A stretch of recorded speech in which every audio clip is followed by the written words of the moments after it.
Shalom, selamat datang di program Baca Alkitab setiap hari oleh GBI Jelambar Timur. Bersama saya Charton, hari ini saya akan membacakan kitab Kisah Para Rasul pasal 17. Keributan di Tesalonika. Paulus dan Silas mengambil jalan melalui Amfipolis dan Apolonia dan tiba di Tesalonika. Di situ ada sebuah rumah ibadat orang Yahudi.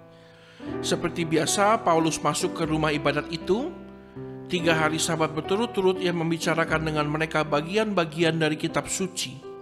Ia menerangkannya kepada mereka dan menunjukkan bahwa Mesias harus menderita dan bangkit dari antara orang mati. Lalu ia berkata, "Inilah Mesias, yaitu Yesus yang kuberitakan kepadamu." Beberapa orang dari mereka menjadi yakin dan menggabungkan diri dengan Paulus dan Silas, dan juga sejumlah besar orang Yunani yang takut kepada Allah, dan tidak sedikit perempuan-perempuan terkemuka. Tetapi orang-orang Yahudi menjadi iri hati, dan dengan dibantu oleh beberapa penjahat dari antara petualang-petualang di pasar, mereka mengadakan keributan dan mengacau kota itu. Mereka menyerbu rumah Yason dengan maksud untuk menghadapkan Paulus dan Silas kepada sidang rakyat. Tetapi ketika mereka tidak menemukan keduanya, mereka menyeret Yason dan beberapa saudara ke hadapan pembesar-pembesar kota sambil berteriak, katanya, "Orang-orang yang mengacaukan seluruh dunia telah datang juga kemari." Dan Yason menerima mereka menumpang di rumahnya. Mereka semua bertindak melawan ketetapan-ketetapan Kaisar dengan mengatakan bahwa ada seorang raja lain, yaitu Yesus. Ketika orang banyak dan pembesar-pembesar kota mendengar semuanya itu, mereka menjadi gelisah. Tetapi setelah mereka mendapat jaminan dari Yason dan dari saudara-saudara lain, mereka pun dilepaskan. Paulus dan Silas di Berea. Tetapi pada malam itu juga, segera saudara-saudara di situ menyuruh Paulus dan Silas berangkat ke Berea. Setibanya di situ, pergilah mereka ke rumah ibadat orang Yahudi. Orang-orang Yahudi di kota itu lebih baik hatinya daripada orang-orang Yahudi di Tesalonika, karena mereka menerima firman itu dengan segala kerelaan hati, dan setiap hari mereka menyelidiki kitab suci untuk mengetahui apakah semuanya itu benar demikian.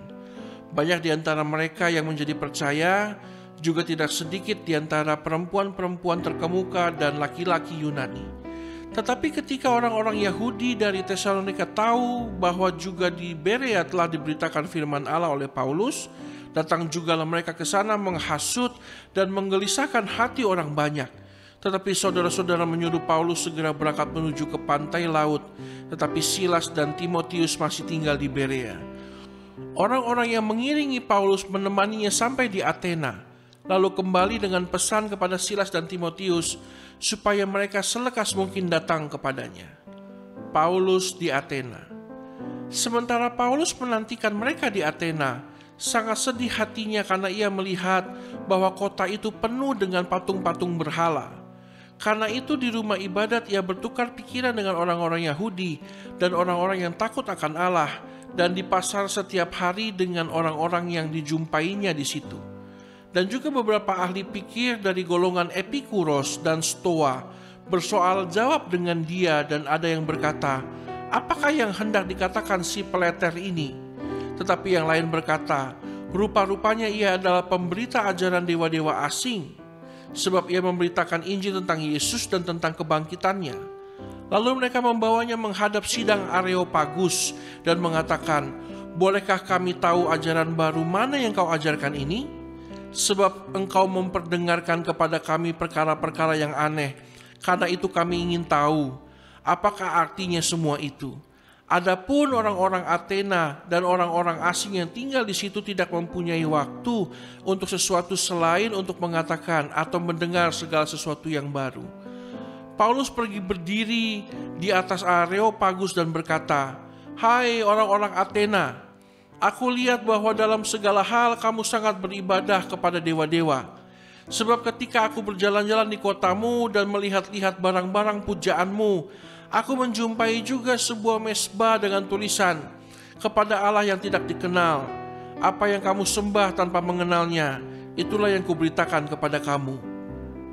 Allah yang telah menjadikan bumi dan segala isinya, Ia yang adalah Tuhan atas langit dan bumi, tidak diam dalam kuil-kuil buatan tangan manusia, dan juga tidak dilayani oleh tangan manusia seolah-olah ia kekurangan apa-apa, karena dialah yang memberikan hidup dan nafas dan segala sesuatu kepada semua orang. Dari satu orang saja ia telah menjadikan semua bangsa dan umat manusia untuk mendiami seluruh muka bumi, dan ia telah menentukan musim-musim bagi mereka dan batas-batas kediaman mereka, supaya mereka mencari Dia dan mudah-mudahan menjamah dan menemukan Dia, walaupun ia tidak jauh dari kita masing-masing. Sebab di dalam Dia kita hidup, kita bergerak, kita ada, seperti yang telah juga dikatakan oleh pujangga-pujanggamu, sebab kita ini dari keturunan Allah juga. Karena kita berasal dari keturunan Allah, kita tidak boleh berpikir bahwa keadaan ilahi sama seperti emas atau perak atau batu, ciptaan kesenian dan keahlian manusia. Dengan tidak memandang lagi zaman kebodohan, maka sekarang Allah memberitakan kepada manusia bahwa di mana-mana semua mereka harus bertobat, karena Ia telah menetapkan suatu hari pada waktu mana Ia dengan adil akan menghakimi dunia oleh seorang yang telah ditentukannya, sesudah Ia memberikan kepada semua orang suatu bukti tentang hal itu dengan membangkitkan Dia dari antara orang mati. Ketika mereka mendengar tentang kebangkitan orang mati, maka ada yang mengejek, dan yang lain berkata, "Lain kali saja kami mendengar engkau berbicara tentang hal itu." Lalu Paulus pergi meninggalkan mereka. Tetapi beberapa orang laki-laki menggabungkan diri dengan dia dan menjadi percaya. Di antaranya juga Dionisius, anggota majelis Areopagus, dan seorang perempuan bernama Damaris, dan juga orang-orang lain bersama-sama dengan mereka. Ya Tuhan, kiranya melalui hidup kami bisa memberitakan terus kabar baik, dan kami membawa banyak orang mengenal kepada Engkau. Dalam nama Tuhan Yesus kami berdoa. Haleluya. Amin.